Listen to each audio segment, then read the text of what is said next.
Communication क्या होता है? जब आप अपने आइडिया को दूसरे के मन में डाल देते हैं, वो जो प्रोसेस हुआ, उस प्रोसेस को हम लोग कम्युनिकेशन कहते हैं। कम्युनिकेशन जो होता है, वो थ्रू वर्बल मीन्स यानी कि शब्दों का इस्तेमाल करके भी हो सकता है, थ्रू नॉन वर्बल मीन्स बिना शब्दों का इस्तेमाल किए भी हो सकता है, ठीक है? अगर आपको स्टैंडर्ड डेफिनेशन लिखना है कम्युनिकेशन का, तो वहाँ पर आप लिखिएगा, according to Louis Allen, communication is a bridge of meaning, it involves systematic and continuous process of telling, listening and understanding. Functions of communication, communication कहाँ-कहाँ पर काम आता है? मैनेजमेंट में काम आता है। जब आप चीज़ों को मैनेज करते हो, जब अपनी टीम को मैनेज करते हो, तो वहाँ पर आपको कम्युनिकेट करना पड़ता है। दूसरा मोटिवेशन, एक इंसान को मोटिवेट करने के लिए, उसका मोरल बूस्ट करने के लिए आपको उसके साथ कम्युनिकेट करना पड़ता है। तीसरा फीडबैक, आप अपने टीम मेंबर के साथ जैसे भी जी रहे हैं, जैसे भी काम कर रहे हैं, तो उसको आपको फीडबैक भी देते रहना पड़ेगा, तो वो भी वहाँ पर भी कम्युनिकेशन काम आया। फिर है एक्सचेंज इन्फॉर्मेशन, हो सकता है कि आपका टीम मेंबर आपको कुछ कहना चाहता हो या फिर आप कुछ कहना चाहते होंगे अपने टीम मेंबर को ताकि काम स्मूथली हो पाए, तो वहाँ पर क्या होगा? कम्युनिकेशन काम आएगा, जिससे कि इन्फॉर्मेशन शेयर हो पाए। और चौथा है मतलब पाँचवाँ है इमोशन शेयरिंग, यहाँ पर क्या होगा कि सिम्पैथी या फिर एम्पैथी ये किस तरह से ऑर्गेनाइजेशन में काम करता है, कम्युनिकेशन के तरह से ही तो काम करता है, कम्युनिकेशन के थ्रू ही तो काम करता है। अब है चैनल्स ऑफ कम्युनिकेशन, कम्युनिकेशन का कितना रास्ता है? 3 रास्ता से कम्युनिकेट हो सकता है, कम्युनिकेशन हो सकता है। 3 रास्ता कौन-कौन सा है? फॉर्मल तरीके से, इनफॉर्मल तरीके से, अनऑफिशियल तरीके से।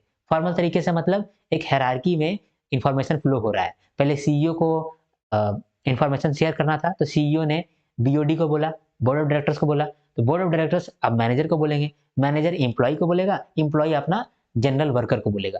तो यहाँ पर कैसे इन्फॉर्मेशन जा रहा है? कम्युनिकेशन कैसे हो रहा है? ऊपर से लेके डाउनवर्ड हो रहा है, समझे? तो ये कमांड चेन ऑफ कमांड के थ्रू हो रहा है, हायरार्किकल स्ट्रक्चर की वजह से हो रहा है। दूसरा इनफॉर्मल कम्युनिकेशन, इसमें क्या होता है कि यहाँ पर कोई प्रूफ नहीं होता है, कोई कुछ भी कह रहा है। मान लीजिए आपको जब यूट्यूब में दिखता है कि आरबीआई का एग्ज़ाम इस बार आने वाला है, आरबीआई का नोटिफ़िकेशन अभी आने वाला है। इसका कोई प्रूफ है? कोई प्रूफ नहीं है। इसीलिए ये इनफॉर्मल कम्युनिकेशन है। तीसरा था अनऑफिशियल, आपने बहुत सारा अफ़वाह देखा होगा, अफ़वाह कैसा फैलता है? ये अनऑफिशियल है, मतलब किसी तरह से भी आ रहा है, अफ़वाह फैल रहा है, इसका कोई तुक नहीं बनता है, तो उस तरह का जो कम्युनिकेशन हो रहा है, उस तरह का कम्युनिकेशन को बोलते हैं अनऑफिशियल कम्युनिकेशन। फिर एक कम्युनिकेशन प्रोसेस जो है उसमें 8 स्टेप होता है। सबसे पहले आपके दिमाग में एक आइडिया आता है, developing idea by the sender. दूसरा इनकोडिंग, आप उस आइडिया को इनकोड करते हैं किसी भाषा में। तीसरा, आप मैसेज को डेवलप करते हैं। चौथा, आप मीडियम सेलेक्ट करते हैं कि कौन-सा मीडियम में आपको मैसेज को भेजना है। फिर आप जब सेलेक्ट कर लेते हैं तो फिर ट्रांसमिट करते हैं मैसेज को। जब मैसेज ट्रांसमिट करता है तो रिसीवर उसको रिसीव करता है, रिसीवर डिकोड करता है और रिसीवर फिर फीडबैक देता है, यानी रिस्पॉन्स देता है। कम्युनिकेशन प्रोसेस को याद करने के लिए आप ये समझिए कि सबसे पहले आपके मन में भावना आया कि आप किसी से प्रेम करते हैं। फिर ये जो भावना है उसको आपने किसी लैंग्वेज में डाला, किसी लैंग्वेज में इनकोड किया। वो इनकोड करके फिर आप उस मैसेज को टाइप करें। तो आप मैसेज को डेवलप किए, फिर वो जो मैसेज को डेवलप किए या फिर टाइप किए, वो कैसे आप भेजेंगे? आप व्हाट्सएप में भेजेंगे या फिर वॉइस रिकॉर्ड करेंगे या फिर टेलीग्राम पे भेजेंगे। तो यानी कि आपने मीडियम सेलेक्ट किया। मीडियम सेलेक्ट करके आप उस मैसेज को सेंड कर दीजिएगा। तो वो मैसेज ट्रांसमिट होगा, मैसेज जाएगा, फिर रिसीवर उसको रिसीव करेगा, फिर वो डिकोड करेगा कि अच्छा आई लव यू लिखा है, आई लव यू का मतलब कि वो ऐसा सोचता है मेरे बारे में। तो ये सोच करके वो फीडबैक देगा, वो रिस्पॉन्स करेगा। कम्युनिकेशन जो है, कम्युनिकेशन कितना तरीके का होता है? ये चैनल के बेसिस पे 2 तरीके से होता है, मतलब किस रास्ते से आप कम्युनिकेट करेंगे। अगर ऐसे देखा जाए तो 2 तरीके का कम्युनिकेशन होगा। वर्बल यानी कि शब्दों के माध्यम से, नॉन वर्बल बिना शब्दों के माध्यम से। लेकिन अगर आप देखेंगे types of communication based on style and purpose कि किस तरीके से, किस स्टाइल से आप कम्युनिकेट कर रहे हैं, तो वहाँ पर कम्युनिकेशन 2 तरीके का हो जाएगा। एक फॉर्मल कम्युनिकेशन और एक इनफॉर्मल कम्युनिकेशन। फॉर्मल और इनफॉर्मल कम्युनिकेशन मोस्टली आप ऑर्गेनाइजेशन में देखते हैं और वर्बल और नॉन वर्बल तो पूरा देश दुनिया में चलते ही आ रहा है। एक Shannon and barrier Weaver model है, जिस मॉडल के आधार पे कहता है कि 8 एलिमेंट होता है किसी भी कम्युनिकेशन का प्रोसेस में।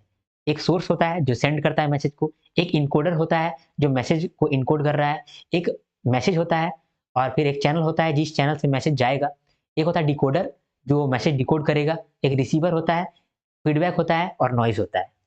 तो इस मॉडल के हिसाब से 8 एलिमेंट है।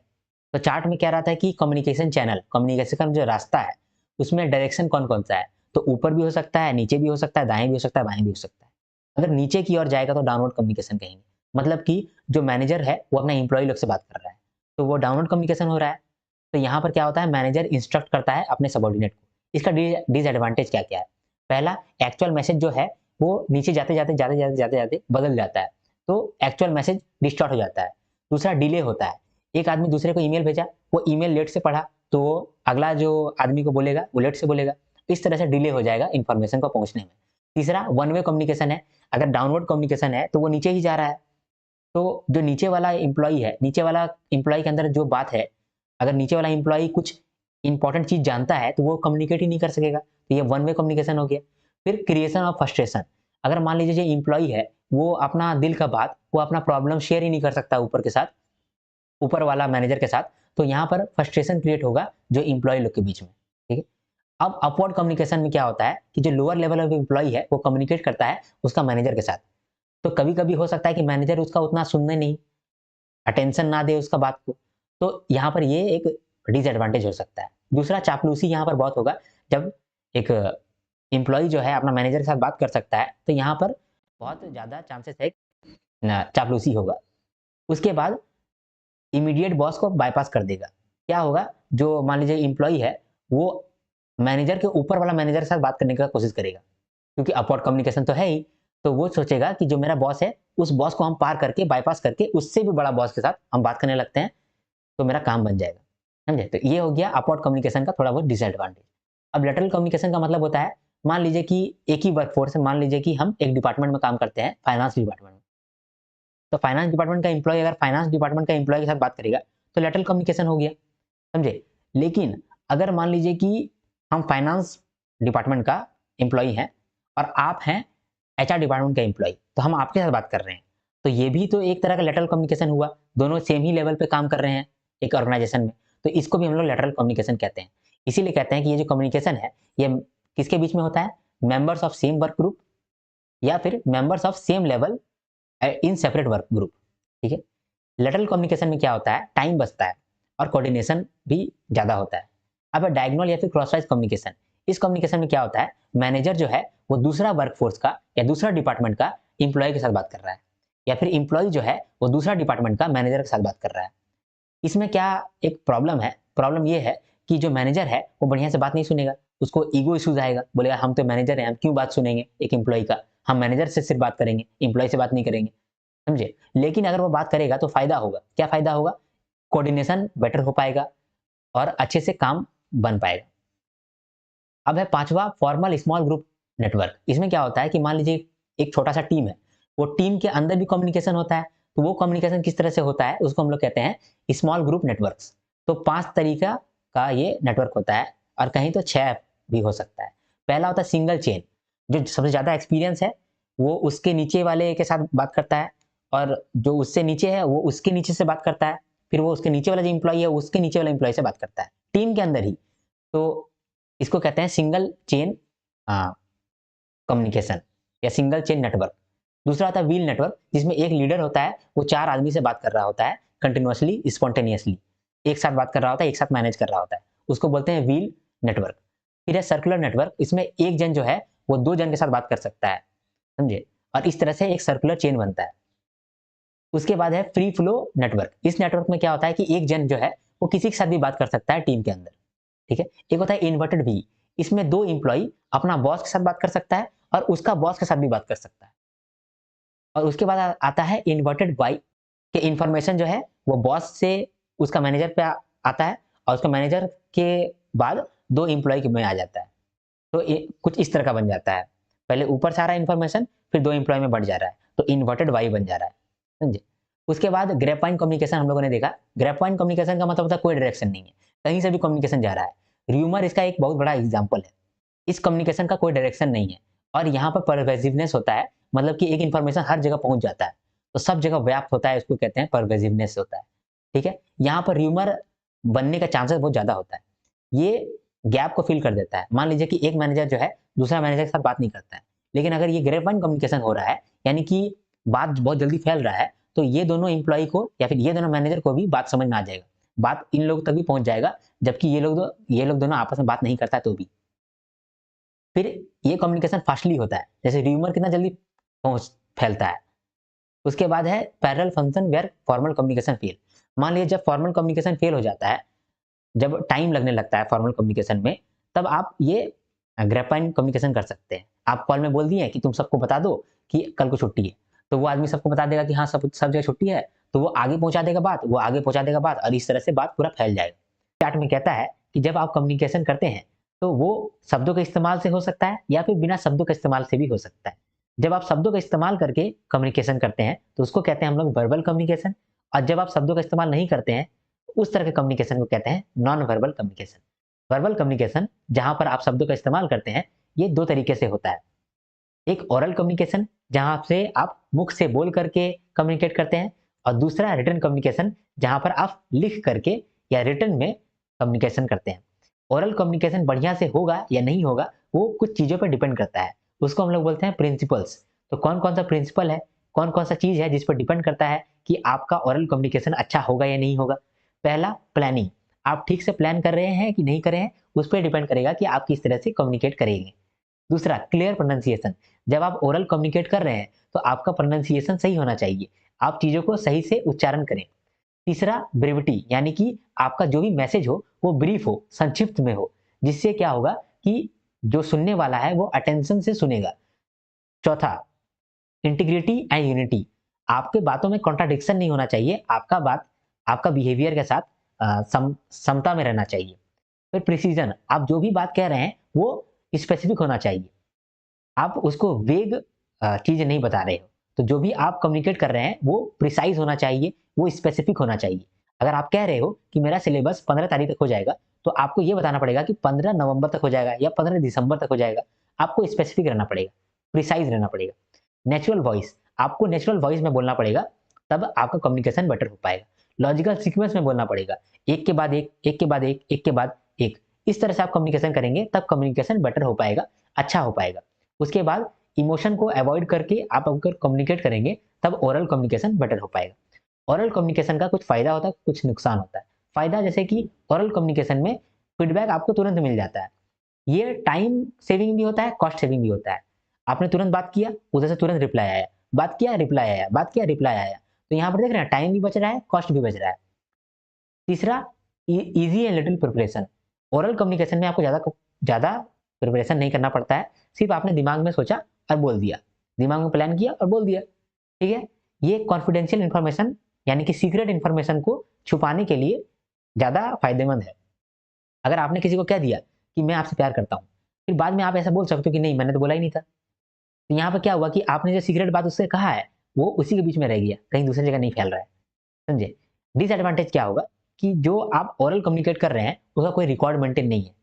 दूसरा, अटेंशन रिक्वायर होता है, जो आप किसी को समझा रहे हैं, कुछ कम्युनिकेट कर रहे हैं, तो सामने वाला अटेंशन से सुनेगा तभी वो कम्युनिकेशन होगा, नहीं तो कम्युनिकेशन होगा नहीं।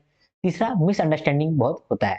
मैंने कहा कह दिया कि राम अच्छा आदमी नहीं है, तो आपने क्या समझा, हो सकता है कि आप राम जी को समझ लिए और हो सकता है कि आप राम मिस्त्री को समझे, तो आप क्या समझे नहीं समझे, यहाँ पर मिसअंडरस्टैंडिंग हो सकता है।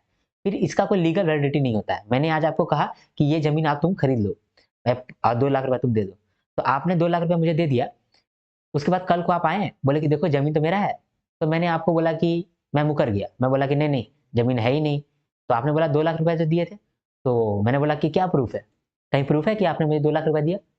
तो यहाँ पे क्या हो गया कि इसका कोई वैलिडिटी नहीं है, आप कोर्ट में नहीं जा सकते हैं, अब फंस गए आप, समझे। तो इसमें कोई लीगल वैलिडिटी नहीं होता है। रिटर्न कम्युनिकेशन क्या होता है आप देखते हैं। रिटर्न कम्युनिकेशन दो तरीके से हो सकता है, एक इंटरनल फॉर्म में होता है जो ऑर्गेनाइजेशन के अंदर में होता है, जैसे कि एम्प्लॉय का हैंडबुक, कंपनी का पॉलिसी, ईमेल्स, ठीक है, इंटरनल नोटिस, तो ये सब हो गया इंटरनल फॉर्म में कम्युनिकेशन। दूसरा होता है एक्सटर्नल फॉर्म में कम्युनिकेशन। एक्सटर्नल फॉर्म में का मतलब आप ऑर्गेनाइजेशन के बाहर में जो लोग हैं, जैसे कस्टमर हो गया, हाँ, जैसे कि स्टेक होल्डर हो गया, जैसे कि इन्वेस्टर हो गया, तो उन लोगों के लिए जो आप कम्युनिकेशन कर रहे हैं उसको हम लोग कहते हैं एक्सटर्नल फॉर्म में आप कम्युनिकेशन कर रहे हैं। जैसे कि एनुअल रिपोर्ट, ठीक है, जैसे कि कस्टमर सर्विस का ये पेपर, ठीक है, प्रेस रिलीज, एडवर्टाइजमेंट, ये सब हो गया return communication in external form. तो रिटर्न कम्युनिकेशन का भी कुछ एडवांटेज है, कुछ डिसएडवांटेज है। एडवांटेज क्या है कि जो रिटर्न कम्युनिकेशन होता है वो क्लियर होता है और उससे क्लैरिटी मिलता है लोगों को। दूसरा, आपने अगर कोई चीज लिख दिया है तो आप उसके लिए अकाउंटेबल हो जाते हैं, आप रिस्पॉन्सिबल हो जाते हैं क्योंकि आपने वो चीज लिखा है, ठीक है। अगर आपने एक रिपोर्ट लिखा है और नीचे में आप साइन कर दिए हैं, तो इससे इससे क्या होता है, जिसने भी साइन किया है वो अकाउंटेबल हो जाता है, वो रिस्पॉन्सिबल हो जाता है जितना भी कुछ लिखा हुआ है, समझे। अगर आपने यहाँ पर लिख दिया है कि देखो ये जमीन मैं आपको दे रहा हूँ और यहाँ सिग्नेचर कर दिया, तो ये जमीन आप दे रहे हैं, इसके लिए आप अकाउंटेबल हैं, तो यहाँ पर अकाउंटेबिलिटी अराइज होता है। तीसरा, परमानेंट रिकॉर्ड, जो भी आप लिख दिए हैं, अगर मान लीजिए उसको हम स्क्रीनशॉट ले लिए तो वो तो परमानेंट रिकॉर्ड बन गया, ठीक है। सबसे लीगल डॉक्यूमेंट, जो भी आप मान लीजिए कि लिखित में हमको दिए हैं तो उसको हम लीगली यूज कर सकते हैं आपके अगेंस्ट या फिर आपके फेवर में। क्या क्या नुकसान है रिटर्न कम्युनिकेशन का, लिखित कम्युनिकेशन का? पहला कि इसमें टाइम बहुत खर्च होता है, दूसरा ये एक्सपेंसिव है, ठीक है। तीसरा, लैक ऑफ कॉन्फिडेंशियलिटी, इसमें आप जो है सीक्रेसी मेंटेन नहीं कर सकते हैं। और चौथा, रेड टेपिज्म, इसमें क्या होता है कि मान लीजिए आप कागज आज दिए कि देखिए सर हमको ये चीज चाहिए कल तक, तो ये आप अपना मैनेजर को दिए, तो मैनेजर हो सकता है कि अपना अगला मैनेजर पे ट्रांसफर ही ना करे आपका कागज को अपने में रोक दे। तो कभी कभी आप देखें होंगे सरकारी काम रुक जाता है क्योंकि कागज आगे बढ़ने ही नहीं देता है। जब आपका पेपर आगे बढ़ ही नहीं रहा है तब यहाँ पर क्या हुआ कि आपका जो कम्युनिकेशन है उसमें बाधा क्रिएट हो गया, ठीक है। तो ये एक डिसएडवांटेज है रिटर्न कम्युनिकेशन का। ये तो हो गया पूरा वर्बल कम्युनिकेशन। अब नॉन वर्बल कम्युनिकेशन क्या होता है, जिसमें हम लोग शब्दों का इस्तेमाल नहीं करते हैं। जैसे कि यहाँ पर आप देख सकते हैं फेशियल एक्सप्रेशन, फेस के थ्रू आप कुछ कम्युनिकेट कर दिए। गेस्चर, आप हाथों के द्वारा कुछ कम्युनिकेट कर दिए, ठीक है। पैरालिंग्विस्टिक, यानी कि आप क्या हो रहा है, आप कुछ बोल के या फिर अपना एंग्रीनेस दिखा करके अपने आप को कम्युनिकेट करें, तो इसको कहते हैं हम लोग पैरालिंग्विस्टिक या फिर vocalic non verbal communication. Body language से भी आप कम्युनिकेट कर सकते हैं। प्रोक्सेमिक्स, कि आप कितना दूर में खड़े रह रहे हैं किसी आदमी से, उससे भी आप कुछ नॉन वर्बली कुछ कह रहे हैं, कुछ कम्युनिकेट कर रहे हैं। आई गेज, आंखों से भी आप कम्युनिकेट कर सकते हैं। हैप्टिक्स, आप अपना टच से भी आप किस तरह से टच कर रहे हैं, किस तरह से उसको हग कर रहे हैं, हाँ उसको केयर कर रहे हैं, तो इस तरह से भी आप कम्युनिकेट करते हैं। अपीरियंस, आप किस तरह का ड्रेस पहन के आए हैं, तो उससे भी कुछ आप कम्युनिकेट करते हैं। आर्टिफैक्ट्स, आप किस तरह का एक्सेसरीज पहने हैं, हो सकता है हम बड़ा बड़ा चेन पहन करके आ जाएं और यहाँ चश्मा पहन करके आ जाए तो हम टीचर लगेंगे नहीं, तो हम यहाँ पर कुछ और कम्युनिकेट करने लग गए, तो यहाँ भी कम्युनिकेशन होता है। क्रोनोमिक्स, अगर हम टाइम पे वीडियो अपलोड करेंगे तो आप सोचिएगा कि ये पंचुअल है, टाइम पे नहीं करेंगे तो आप सोचिएगा कि ये तो डिसिप्लिन है नहीं, तो यहाँ पर भी कुछ कम्युनिकेशन हो गया। मैंने कुछ कहा तो नहीं लेकिन फिर भी आप में कम्युनिकेशन चला गया। रिटन टेक्स्ट, आप लिखावट से भी समझ सकते हैं कि एक आदमी क्या कहना चाहता है, ठीक है। जैसे कि रिटन टेक्स्ट में मान लीजिए कि एक डॉक्टर लिखा है, तो वो मान लीजिए कि घिच घिच करके लिख देगा तो भी आप समझ जाएंगे कि ये डॉक्टर लिखा है, तो यहाँ पर भी आपका कम्युनिकेशन हो गया नॉन वर्बल।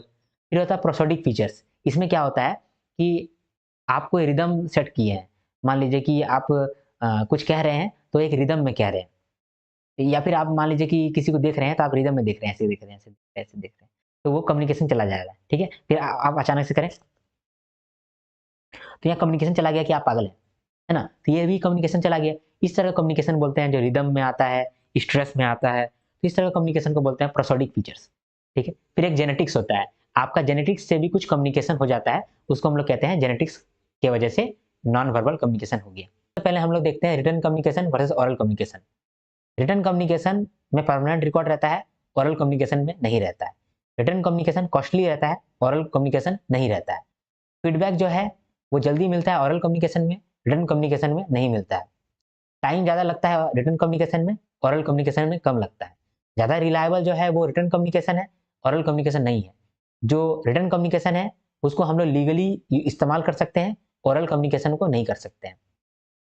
ओरल कम्युनिकेशन ज़्यादा इफेक्टिव रहता है, बात इसमें जल्दी समझ में आता है, रिटन कम्युनिकेशन में ऐसा नहीं है। रिटन कम्युनिकेशन में डिस्टॉर्शन का चांसेस कम रहता है, ओरल कम्युनिकेशन में डिस्टॉर्शन का चांसेस ज़्यादा रहता है। ज़्यादा सिग्निफिकेंट ऑर्गेनाइजेशन में रिटन कम्युनिकेशन रहता है रादर देन ओरल कम्युनिकेशन। फिर हम लोगों ने देखा कि वर्बल कम्युनिकेशन और नॉन वर्बल कम्युनिकेशन को इंटरैक्ट करके हम लोग जब रिएक्ट करते हैं तो किस तरह से रिएक्ट करते हैं। पहला, रिपीटिंग, जैसे हम लोग हाँ या फिर ना, तो यहाँ पर हम लोग नॉन वर्बल भी इस्तेमाल कर रहे हैं, वर्बल कम्युनिकेशन भी इस्तेमाल कर रहे हैं, तो ये हो गया रिपीटिंग। दूसरा होता है कन्फ्लिक्टिंग, हम इस्तेमाल यहाँ पर दिखा रहे हैं कि हमको गर्मी लग रहा है, तो नॉन वर्बली हम कम्युनिकेट कर रहे हैं कि हमको गर्मी लग रहा है, हमको गर्मी लग रहा है, लेकिन हम बोल रहे हैं कि नहीं नहीं नहीं एसी मत चलाओ गर्मी नहीं है, तो बोल रहे हैं हम कुछ और नॉन फॉर्मल कम्युनिकेशन हम कुछ और कर रहे हैं, तो इस तरह करेंगे तो वो कन्फ्लिक्टिंग हो जाएगा। तीसरा होगा कॉम्प्लीमेंटिंग, यहाँ पर क्या हो रहा है कि हम खुशी से उछल पड़ रहे हैं कि I am very excited, India जीत गया, इंडिया वर्ल्ड कप जीत गया, तो यहाँ पर नॉन वर्बली भी हम दिखा रहे हैं कि हम खुश हैं और वर्बली भी हम दिखा रहे हैं कि हम खुश हैं। चौथा है सब्स्टिट्यूटिंग, कभी कभी क्या होता है कि हम लोग वर्बल कम्युनिकेशन की जगह में नॉन वर्बल कम्युनिकेशन का इस्तेमाल करते हैं। एग्जाम्पल, कोई हमसे टाइम पूछा है तो हम बोलेंगे पता नहीं, है ना, तो हम यहाँ बोल नहीं रहे हैं पता नहीं, बस हम शो कर दे रहे हैं, कोई बोलेगा कि तुम खाना खाया, तो हमको बोलना चाहिए कि हाँ खाना खाया, लेकिन हम क्या बोलेंगे कि हम खाना खा लिए। समझे? तो यहाँ नॉन वर्बल कम्युनिकेशन इस्तेमाल कर गए वर्बल कम्युनिकेशन की जगह पे, तो इसको कहते हैं हम लोग सब्स्टिट्यूटिंग। अब कम्युनिकेशन चैनल कौन सा हम लोग चुनेंगे, वो डिपेंड करता है उस कम्युनिकेशन चैनल का रिचनेस पे, कि वो कम्युनिकेशन चैनल कितना रिच है, कितना अच्छा है। अच्छाई डिपेंड करता है 3 चीज़ों पे। कोई भी कम्युनिकेशन चैनल अच्छा है या नहीं है, या फिर कितना अच्छा है, वो 3 चीज़ों पर डिपेंड करता है। रैपिड फीडबैक, कि आपको फीडबैक तुरंत मिले, जो आप कम्युनिकेट किए उसका फीडबैक आपको तुरंत मिले। दूसरा, सेंस ऑफ बिलॉन्गिंगनेस, जो आप बात कर रहे हैं उसमें आपको बिलॉन्गिंगनेस का फीलिंग आए। तीसरा, मल्टीपल क्यूज़ उसमें हो, जैसे कि आप कुछ बोले, फिर आप दूसरे को बोलने का मौका दिए, फिर दूसरा आपको बोला, फिर वो आपको बोलने का मौका दिया, फिर आप कुछ बोले, फिर आप बोलने का कुछ मौका दिए। तो ये हो गया मल्टीपल क्यूज़। ये 3 चीज़ जहाँ पर रहता है, तो वहाँ पर कम्युनिकेशन चैनल बढ़िया होता है। फिर हम लोगों ने देखा कि कम्युनिकेशन में जो बाधाएं आती है, उसको हम लोग कम्युनिकेशन का बैरियर कहते हैं। तो मेन 4 तरीके का बैरियर है, बाकी भी बैरियर है, उसको हम लोग कल देखेंगे। आज हम लोग 4 बैरियर देखे हैं, एक-एक करके हम लोग वापस से देख लेते हैं। पहला है सिमेंटिक बैरियर। सिमेंटिक का मतलब कि सही मीनिंग समझ में नहीं आ रहा है। सिमेंटिक, सही मीनिंग, तो सही मीनिंग समझ में नहीं आने का की वजह से जो बाधा आता है, उसको हम लोग बोलते हैं सिमेंटिक बैरियर। सही मीनिंग क्यों नहीं समझ में आता है? क्योंकि चीज़ों का 2-3 मीनिंग भी होता है, तो कौन-सा सही मीनिंग है, वो आपको समझ में नहीं आता है। इसकी वजह से बाधा क्रिएट हो जाता है। एग्ज़ाम्पल के लिए अगर मैं बोलूँ कि आई वांट दिस, तो आप क्या समझेंगे? 2 रसगुल्ला माँग रहे हैं, या फिर विक्ट्री माँग रहे हैं, या बोलो जुबा केसरी, 2 विमल माँग रहे हैं। तो इस तरह का जो मीनिंग नहीं समझ में आ रहा है, सही मीनिंग समझ में नहीं आ रहा है, उसको बोलते हैं सिमेंटिक बैरियर। जैसे कि टेक्निकल जार्गन, जिसमें कि क्या हो गया कि मैं आपको बोल रहा हूँ कि देख लो इस बार मार्केट बहुत बुलिश है, और मार्केट में पैसा लगाना बहुत ही अच्छा होगा, तो आप ब्लू चिप कंपनी में पैसा लगा दो। तो क्या होगा कि आपको समझ में नहीं आएगा, क्योंकि मैं स्टॉक मार्केट का टेक्निकल वर्ड सब बोल रहा हूँ, टेक्निकल जार्गन बोल रहा हूँ। ठीक है? तो यहाँ पर आप सही मीनिंग नहीं चुन पाओगे। दूसरा, फॉल्टी ट्रांसलेशन, हम कुछ समझे और आपको कुछ गलत समझा दिए, और आप दूसरे को कुछ और गलत समझा दिए, क्योंकि सबका मीनिंग तो अलग अलग होता है, तो मीनिंग की वजह से आप अलग अलग चीज समझा दिए। तो फॉल्टी ट्रांसलेशन की वजह से भी सिमेंटिक बैरियर होता है। तीसरा, यूज ऑफ गेस्चर। मान लीजिए यहाँ पर आप जो दिखाएं, ये विक्ट्री का साइन है, या फिर विमल का साइन है, इस यहाँ पर जो बैरियर क्रिएट हो गया, इसको बोलते हैं यूज ऑफ गेस्चर्स। तीसरा, अनक्लैरिफाइड अजम्पशन। हो सकता है कि हम ये अज्यूम करके बैठे हो कि आपको तो ये पहले से ही मालूम है कि ये कम्युनिकेशन में क्या होता है, हम सीधा ही आपको बताने लगे कि सिमेंटिक बैरियर्स आपको मालूम है ना सिमेंटिक बैरियर्स, साइकोलॉजिकल बैरियर्स तो मालूम है ना। अगर मान लीजिए कि हम पहले से ही ऐसे बोल रहे हैं, इसका मतलब हम एज्यूम कर रहे हैं कि आपको ये सब चीज मालूम होना चाहिए, लेकिन वो चीज आपको मालूम नहीं है। तो यहाँ पर क्या हो गया, यहाँ पर बैरियर क्रिएट हो गया, सही मीनिंग आपको मालूम है नहीं। ठीक है? उसके बाद एम्बिग्विटी ऑफ वर्ड्स या फिर फ्रेजेस। हम, जैसे कि कोई वर्ड होता है हियर, तो हियर का मतलब होता है कि कान से आप हियर कर रहे हैं, सुन रहे हैं, या फिर हियर का मतलब होता है कि आप यहाँ पर आओ। तो हियर हियर हम समझ नहीं पाए। ठीक है? तो ये भी एक सिमेंटिक बैरियर का कॉज हो गया।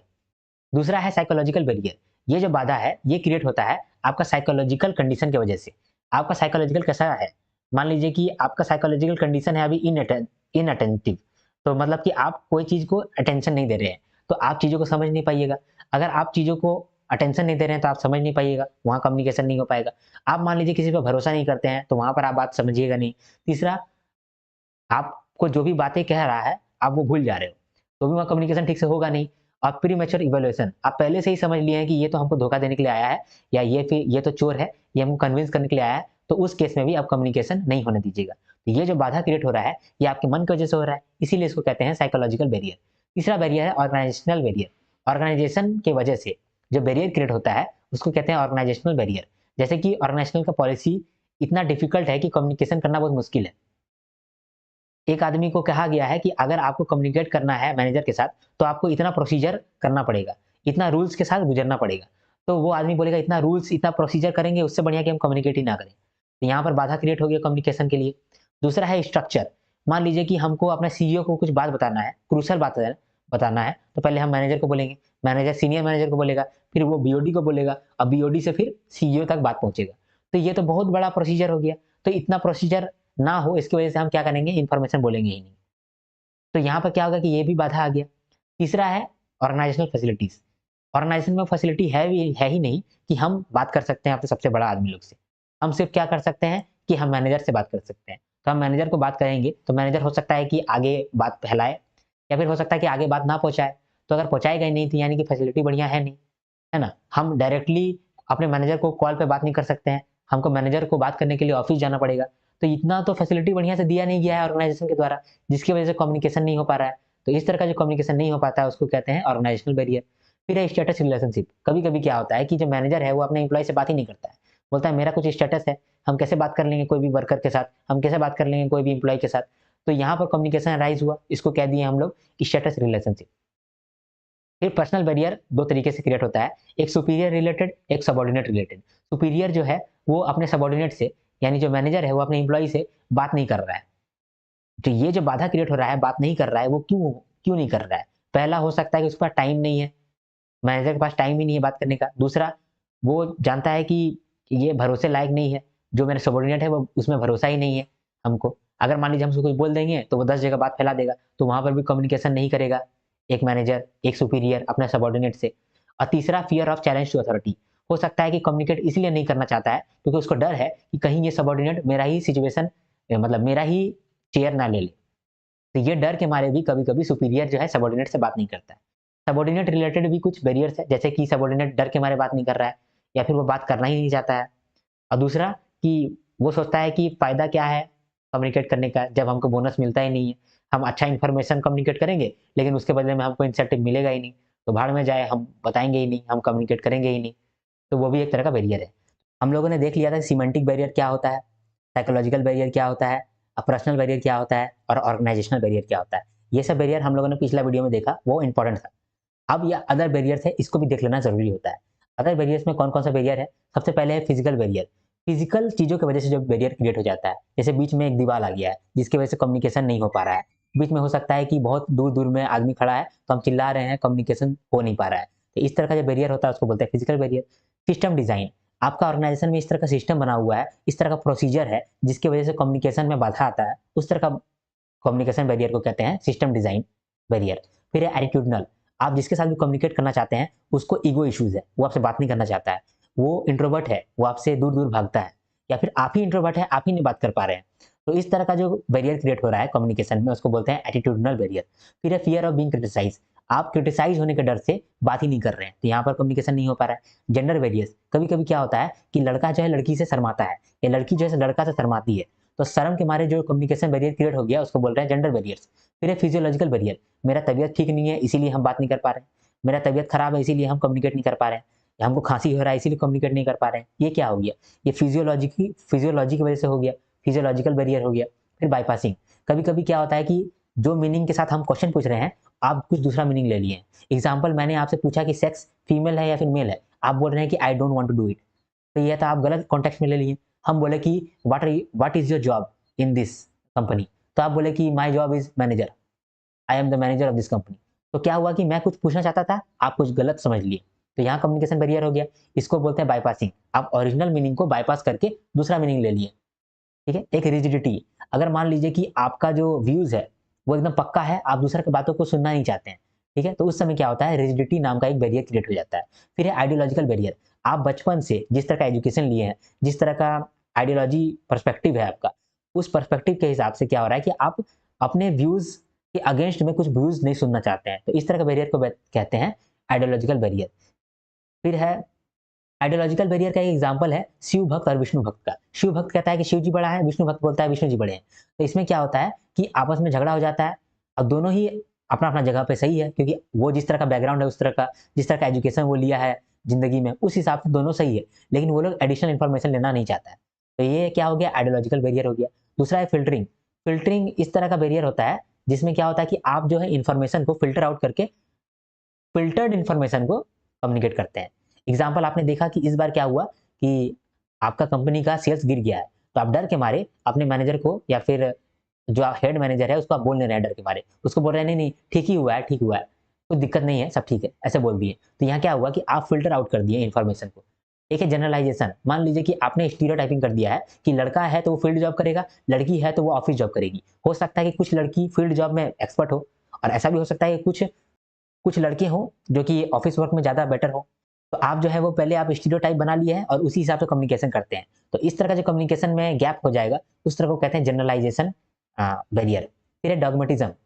डॉगमेटिज़्म का मतलब क्या है, मान लीजिए कि कोई मोदी भक्त है, कोई कांग्रेस भक्त है, कोई आम आदमी पार्टी भक्त है, तो सब कोई अपना ओपिनियन और अपना बिलीफ, अपना एटीट्यूड के हिसाब से दूसरे का बात सुनना नहीं चाहता है। तो यहाँ पर जो कम्युनिकेशन का गैप अराइज हो गया, कम्युनिकेशन का बैरियर क्रिएट हो गया, इस तरह का कम्युनिकेशन का बैरियर को हम लोग डॉगमेटिज्म कहते हैं। फिर है हेलो इफेक्ट। ये जो इफेक्ट है ये अराइज होता है, ये बैरियर अराइज होता है फ्रॉम टू वैल्यूड थिंकिंग। जब आप चीज़ों को सिर्फ दो तरीके से देख सकते हैं, या तो कोई चीज़ अच्छा होगा या तो बुरा होगा, बीच का नहीं हो सकता है, आप ऐसा सोचते हैं। या फिर आप ऐसा सोचते हैं कि मोदी या तो भगवान है, या सोचते हैं कि मोदी या तो विलन है, बीच में नहीं सोचते हैं। या आप सोचते हैं कि राहुल गांधी जो है वो बोका है, या फिर आप सोचते हैं राहुल गांधी बहुत तेज है, लेकिन बीच का आप नहीं सोच पा रहे। तो आप क्या सोच पा रहे हैं, सिर्फ दो चीज देख पा रहे हैं, या तो अच्छा या तो खराब, या तो ब्लैक या तो व्हाइट। आपको बीच में देखना चाहिए कि ग्रे भी हो सकता है चीजें। तो इस तरह का जो कम्युनिकेशन बैरियर होता है उस तरह का बोलते हैं हम लोग हेलो इफेक्ट। अब रिफ्लेक्टिव लिसनिंग के बारे में समझते हैं।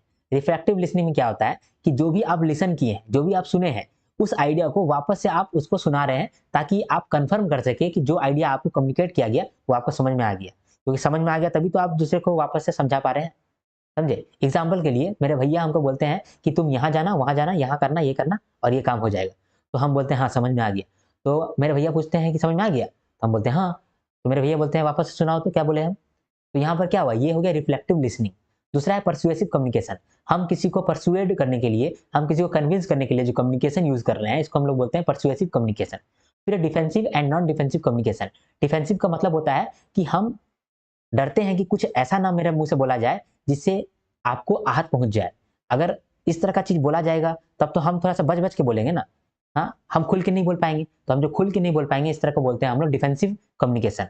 अगर मान लीजिए कि हम डरते नहीं है कि आप क्या सोचेंगे मेरे बारे में, और हम बिंदास होकर बोल रहे हैं, तो इस तरह का कम्युनिकेशन को बोलते हैं हम लोग नॉन डिफेंसिव कम्युनिकेशन। तो सबसे पहले हम लोगों ने देखा कि 7 एलिमेंट्स क्या है इफेक्टिव कम्युनिकेशन के। एक कम्युनिकेशन को इफेक्टिव बनाने के लिए वो कौन कौन सा एलिमेंट जरूरी होता है, इसको ही हम लोग कहते हैं 7C।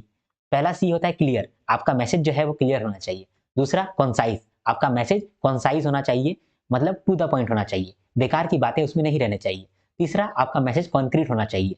जितना डिटेल का जरूरत है उतना डिटेल आप उसमें दे रहे हो, जितना डिटेल का जरूरत नहीं है वो डिटेल आप नहीं दे रहे हो। इसको कहते हैं कॉन्क्रीट। आपका जो मैसेज है वो कॉन्क्रीट होना चाहिए।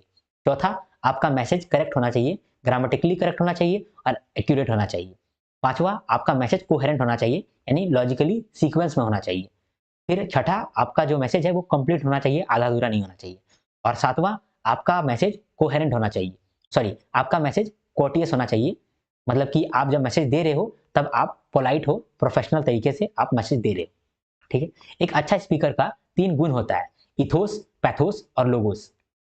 इथोस का मतलब होता है कि ऐसा गुण जो सुनने वाले के अंदर एक भरोसा पैदा कर दे और सुनने वाला फिर सुनने लगे। दूसरा पैथोस, ये ऐसा गुण है जिसमें आप ऑडियंस के साथ एक इमोशनल बॉन्ड क्रिएट कर लें। तीसरा है लोगोस, इसमें आप सुनने वाले में एक लॉजिक डालें कि मैं लॉजिकली बात कर रहा हूं। अब है role of IT in communication. Communication में आईटी का क्या रोल है? इंटरनेट या फिर mobile phone, telephone, Instagram, Telegram, ये सब का क्या रोल है कम्युनिकेशन में? तो पहले हम लोग देखते हैं फायदा क्या है, फिर देखते हैं नुकसान क्या है।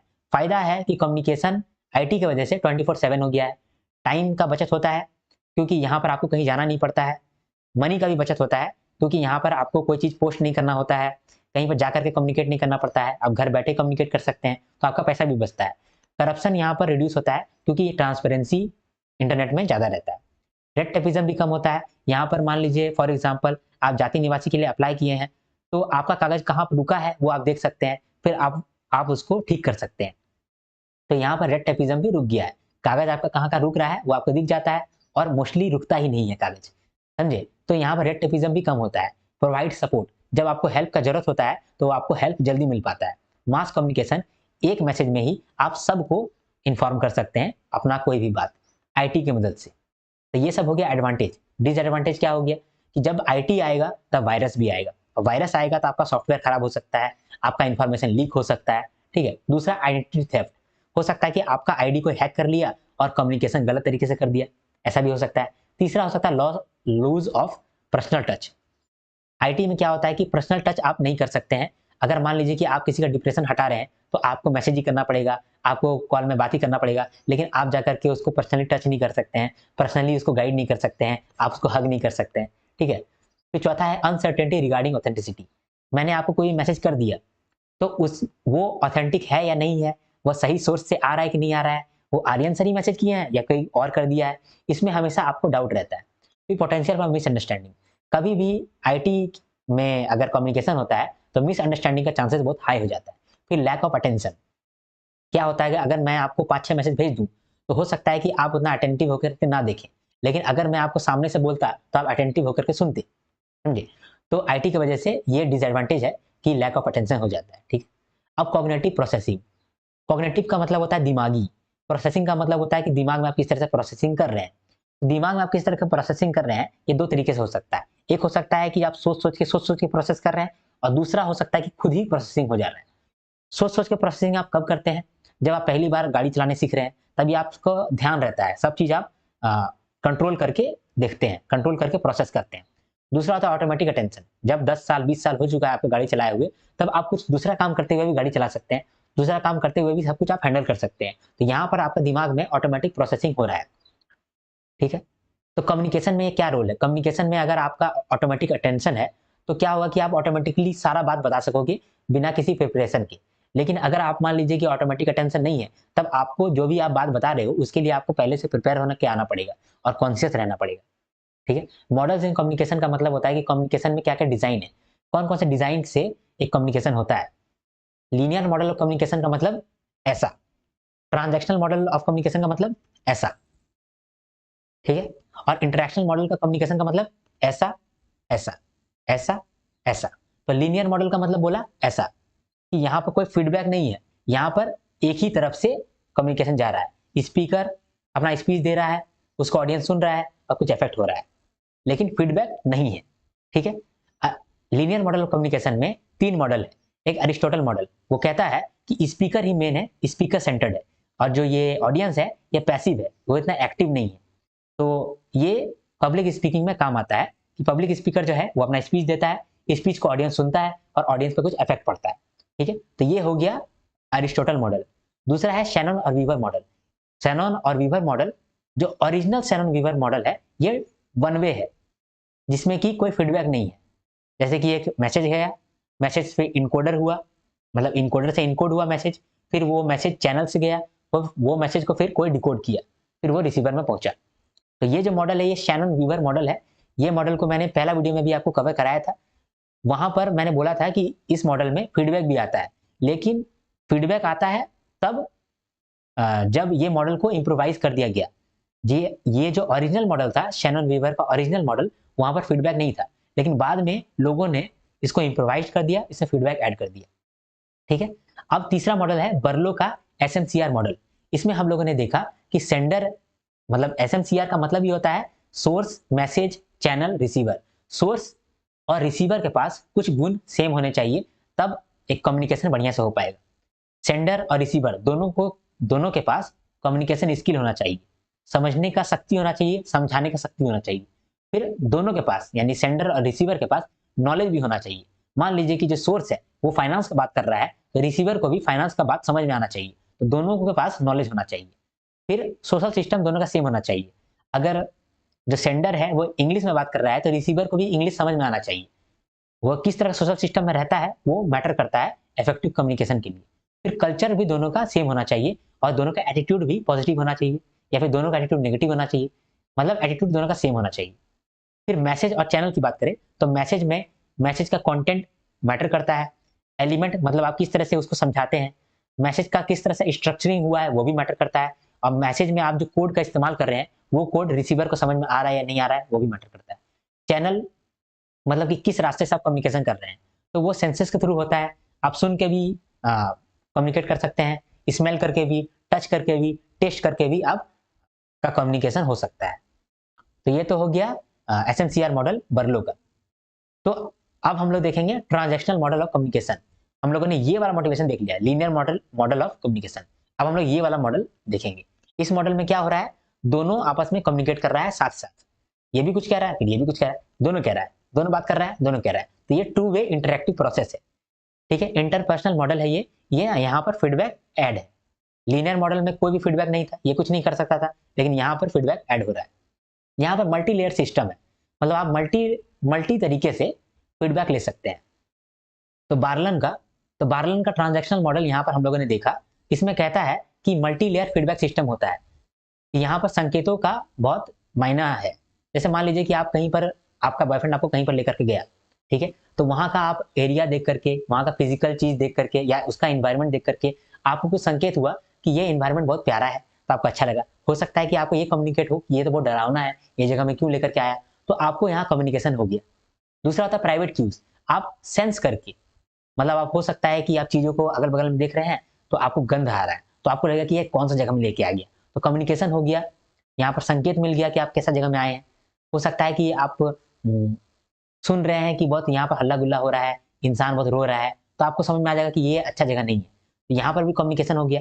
तो इस तरह का बहुत सारा संकेत होता है, हजारों संकेत मिल सकता है। इसीलिए इस मॉडल में कहता है कि मल्टी लेयर फीडबैक सिस्टम होता है, ठीक है। एक होता है बिहेवियर क्यूज, मान लीजिए कोई इंसान का बिहेवियर को देख करके आप संकेत में समझ जा रहे हैं कि ये इंसान कैसा है या नहीं है, तो यहाँ पर भी कम्युनिकेशन हो जा रहा है, समझे। तो इसको कहते हैं बार्लन का ट्रांजैक्शनल मॉडल। फिर एक हेलिकल मॉडल होता है, इसमें कहता है कि इंसान आपस में थोड़ा सा बात करता है, फिर ज्यादा बात करता है, फिर और बात करने लगता है, और बात करने लगता है, फिर वो बेस्ट फ्रेंड बन जाता है। तो बेस्ट फ्रेंड जो है वो बात करता है, स्लोली स्लोली स्लोली स्लोली करके बड़ा हो जाता है। इसीलिए कहते हैं कि हेलिकल मॉडल जो है, इसमें हेलिक्स स्प्रिंग होता है। हेलिक्स स्प्रिंग शुरुआत में छोटा रहता है, वो धीरे धीरे करके बड़ा होते जाता है। ये मॉडल के अनुसार से जो कम्युनिकेशन होता है वो कंटिन्यूअस होता है और नॉन रिपीटिव होता है, ग्रोइंग होता है, एक्युमुलेटिव होता है। फिर हम लोगों ने आखिर में देखा इंटरैक्शनल मॉडल ऑफ कम्युनिकेशन। इसमें हम लोगों ने देखा कि यहाँ पर इंटरैक्शन हो रहा है, एक बात कहता है, फिर वो दूसरा कम्युनिकेट करता है, फिर ये बात कहता है, फिर ये बात कहता है। यहाँ पर देखिए ये ट्रांजैक्शनल मॉडल नहीं है, ये इंटरैक्शनल मॉडल है। पहले एक बात पहुंचता है, वो फीडबैक मिलता है, फिर वापस से वो बात कहता है, फिर फीडबैक सुनता है, फिर वापस से यह बात होता है, समझे। इस मॉडल के अंदर हम लोग स्क्रैम मॉडल ऑफ कम्युनिकेशन देखें। स्क्रैम मॉडल ऑफ कम्युनिकेशन में कहता है कि कम्युनिकेशन जो है वो सर्कुलर होता है। यहाँ से मैसेज सेंड हुआ, फिर ये इसको रिप्लाई दिया, फिर ये मैसेज सेंड किया, फिर ये रिप्लाई किया, इस तरह से ये सर्कुलर वे में कम्युनिकेशन होता है। तो यहाँ पर मैंने ये पूरा चार्ट को आपको समझा दिया, आशा करता हूँ कि आपको समझ में आया हो। अगर आपको मेरा वीडियो समझ में आता है तो आप मेरे वीडियो में लाइक कर सकते हैं और शेयर भी कर सकते हैं। आप मेरे वीडियो में कमेंट जरूर करें, क्योंकि आपका कमेंट का मैं दिन रात इंतजार करते रहता हूँ। आपका कमेंट मेरे लिए बहुत मायने रखता है। आप मेरे चैनल को सब्सक्राइब जरूर कर लीजिए, क्योंकि आगे आने वाले कंटेंट में आपको बहुत फायदा मिलने वाला है, अगर आप एक आरबीआई ग्रेड बी के एस्पायरेंट है तो। जैसे ही नोटिफिकेशन आ जाएगा तो मैं पीआईबी के वीडियोज लेकर के आऊंगा और जीए के मिसलेनियस पोर्सन को मैं देखूंगा, ठीक है। और कुछ स्टडीज वाले वीडियोज भी आने वाली है, ठीक है। अगर आपको ये नोट्स को लेना है तो वो आप एक्सेस कर सकते हैं टेलीग्राम चैनल ज्वाइन करके। टेलीग्राम चैनल का नाम है कुमार आर्यन टेलीग्राम। अगर आपको मुझसे पर्सनली कनेक्ट करना है या फिर आपको कोई डाउट फेस होता है तो आप इस इंस्टाग्राम हैंडल में जाकर के मुझसे बात कर सकते हैं, डीएम कर सकते हैं, ठीक। अदरवाइज आप कमेंट भी कर सकते हैं, मैं कमेंट में भी आपके लिए अवेलेबल रहता हूँ, ठीक है। तो जब तक के लिए आप लोग नेक्स्ट वीडियो नहीं लाते हैं, तब तक के लिए हर हर महादेव, शंभू शंकर।